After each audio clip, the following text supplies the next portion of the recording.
Telangana moment లో మీ sir వాళ్ళు చెప్పడం, సార్ వాళ్ళతో ఉరకడం, తర్వాత జనాలు అందరు రావడం, ఉత్సాహం, అప్పటికి మీకు తెలంగాణ ఉద్యమం మూమెంట్ ఎంత మీ సార్ చెప్పేది అంటే ఎట్లా అంటే మా సార్ కేవలం ఏదో చదువు చెప్పడం కాకుండా మూమెంట్ ఎక్కడ స్టార్ట్ అయింది, ఎందుకు స్టార్ట్ అయింది, మనకి ఎందుకు రావాలి, మనకు ఈ కళ సాకారం అయితే భవిష్యత్తు లోపల మనం ఎట్లాంటి ఫలాలను మనం పొందుతామనే విషయం గురించి ప్రతిరోజు చెప్పేది. చాలా మంచి, అంటే నాకు ఈ వేరే స్కూళ్ళల్లో ఇట్లాంటి పరిస్థితి ఉన్నదో లేదో నాకు తెలియదు, కానీ నిజానికి మా సార్ మాకు పేపర్ చదవడం అలవాటు చేసిండు.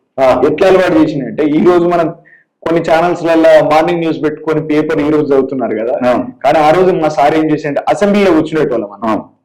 అసెంబ్లీలో కూర్చుంటే వార్తా పేపర్ వచ్చేది, చాలా లిబరల్ గా ఉంటాయి అప్పుడు వార్తా పేపర్. కేవలం ప్రజాకోణం లోపల వాళ్ళు వార్తలు రాష్ట్రం, నేను విన్న కాడికైతే అట్లే ఉండేది. ఆ వార్తా పేపర్ లోపల పలుకుబడి అని ఒక ఈ ఎడిట్ పేజీలో పలుకుబడి అని ఒకటి వస్తుంది. అది ఆ పలుకుబడి ఎట్లా అంటే కంప్లీట్ గా తెలంగాణ భాషలో ఉంటుంది, తెలంగాణ యాసలు ఉంటుంది. పలుకుబడి అనేటటువంటి ఆర్టికల్ ప్రతిరోజు ఎవ్రీ వీక్ మొత్తానికి పలుకుబడి అని వచ్చింది, నాకు గుర్తులేదు. ఇది చదివేది, ప్రతిరోజు వార్తలు మాతో చదివిపించేది. వార్తలు మెయిన్ హెడ్ లైన్స్ పనికొచ్చేటి, ఆ మూమెంట్ కి సంబంధించిన రాజశేఖర్ రెడ్డి చచ్చిపోయిన మూమెంట్ లో ఇట్లా ఈ రకరకాల వార్తలన్నీ కూడా ఆయన చదివేది, ముఖ్యమైన వార్తలు మాతో చదివించేది అన్నట్టు అసెంబ్లీలో కూర్చుండేది. సో అట్లా మాకు తెలంగాణ ఉద్యమం యొక్క ఆవశ్యకత అనేది అప్పుడే ఆయనకు మాకు వెన్నతోడు పెట్టినట్టు చెప్పిండు అన్నట్టు. ప్రతిరోజు సమకాలీన అంశాలు, ప్రతిరోజు ఈ రోజు అసెంబ్లీలో ఏం చర్చ జరిగింది, ఈ రోజు సినిమా ఇండస్ట్రీకి సంబంధించినటువంటి కొంతమంది దుర్మార్గులు తెలంగాణ గురించి ఎట్లాంటి స్టేట్మెంట్లు ఇచ్చారు. వీళ్ళు సినిమాలు చూడద్దు, ఈ సినిమాలు బంద్ చేయాలి, మోహన్ బాబు గారి సినిమాలు చూడొద్దు, చిరంజీవి గారి సినిమాలు చూడొద్దు అని చెప్పి మేము అనుకునేదాన్ని.